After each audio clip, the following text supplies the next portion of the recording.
ഇത്തരത്തിൽ നവകേരള യാത്ര ബസിന് മുമ്പിൽ കരിങ്കൊടി കാണിച്ച സംഭവത്തിൽ മാത്രമല്ല ജില്ലാതലത്തിലും സംസ്ഥാന തലത്തിലും കോൺഗ്രസ് പാർട്ടിയും യൂത്ത് കോൺഗ്രസും നടത്തിയിട്ടുള്ള നിരവധി പ്രതിഷേധ സമരങ്ങളിൽ പങ്കെടുത്ത പോലീസിന്റെയും മറ്റും മർദ്ദനമേറ്റ് ശാരീരികമായി മോശം അവസ്ഥയിലായ നിരവധി കോൺഗ്രസ് പ്രവർത്തകർ പരസഹായമില്ലാതെ ദുരിതത്തിൽ കഴിയുന്നുണ്ട്.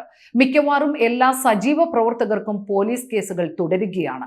കേസ് നടത്താനും പരിക്കേറ്റവർക്ക് ചികിത്സ നടത്താനും പാർട്ടി നേതൃത്വത്തിൽ ഒരു സഹായവും ഉണ്ടാകുന്നില്ല എന്നത് കോൺഗ്രസിന്റെ സാധാരണ പ്രവർത്തകർ നേരിട്ടുകൊണ്ടിരിക്കുന്ന ദുരനുഭവം തന്നെയാണ്.